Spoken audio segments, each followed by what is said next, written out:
Hi, Janice. How are you? Hi, Kelly. I'm great. How about you? I am good. I'm good. All right. So we're just going to continue reviewing the book, The Magic of Manifesting by Ryuu Shinohara. We've done 4 techniques of his 15 so far. So we're going to do technique 5 this time. Yep, and I'm going to do it. It's called receptivity, and his point is that we should be open to the energy that is around us and be aware and be aware in a deeper sense than just, oh, there sits a bouquet of flowers. Or he wants us to focus on an object at least one time a day and really think about what a miracle it is that we have that in our lives, and how lots of the things we have, computers, cell phones, TV, are miracles that if they were shown or available to people in earlier years, they would just be flabbergasted, but we take them for granted. So what he wants you to do is to really pay attention to what's in your environment, and to think about all that it took to get it there. So I found some benefits to this. He lists about 3, but I found more. Okay.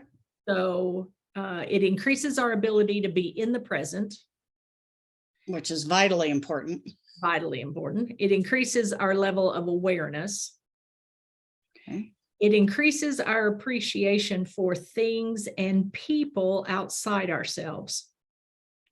So I thought that kind of went with technique number 4. Sure. About being more aware that other people's behavior is their choices and not ours. He says this will help us ask more open-ended questions. So it will open our minds more. I wonder what all it took to get that made and now mass produced to put in our homes. Or he says it also will help us question our assumptions and assumptions of those of society. Okay. And then it increases our ability to be compassionate. Okay. So how, you said that has helped you. So how has that helped you? Because those are, some of those I can see might be challenging. Is there a particular one that would be challenging for you? Not for me, but like with people I have worked with in the past, that was more what I was thinking about that might be challenging. Yeah. Well, his suggestion, I compared it to, personally, I compared it to that practice of identifying 5 things that you're grateful for every day and not repeating the same 5 things.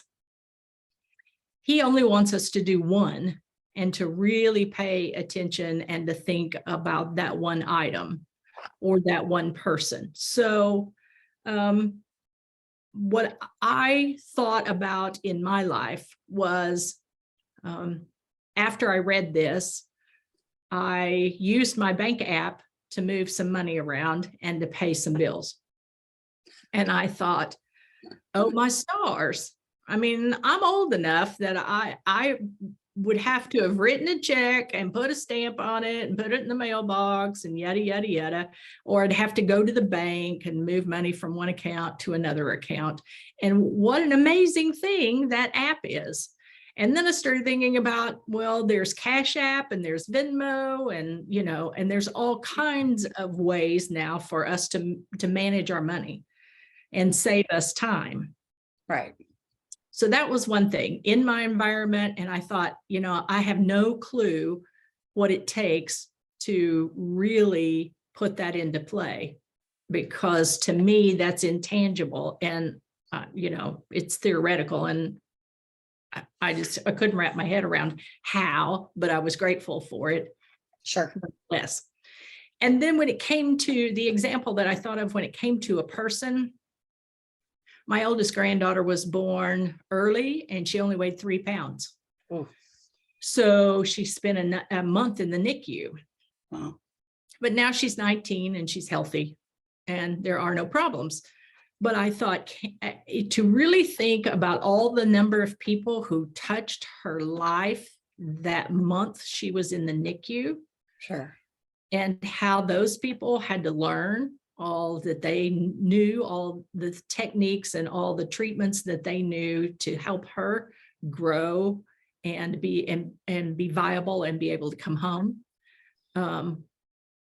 I see that look on your face, like I'm questioning. I got a question. No, it's to take that a step further.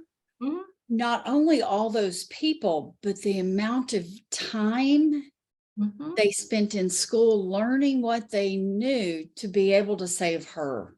Right. And the people who were there to teach them that Mhm. and their experiences. And so the actual impact just was not her time in the NICU. There were lots of things that went into helping her become healthy and be able to leave the NICU. Mhm. And so if we think about like number 4, Mhm. kind of, we talked about the acceptance. Like this morning, it so happened that the sprinklers, they worked on the sprinklers in my community, and they went off before 2 a.m. this morning. Well, there's one right by my bedroom window, and I'm a light sleeper, and so I woke up at 2 a.m. Mhm. And instead of being frustrated with being awake, it was, I'm so glad I don't have to go water my yard. And it's automatic, and being grateful for that. In how many small things can we be grateful for? Yeah. Yeah. Now he talks about, he doesn't use the word grateful, Sure. but to me, appreciate and grateful for me, go hand in hand. Yeah, I would agree. I appreciate to me is a positive, Mhm.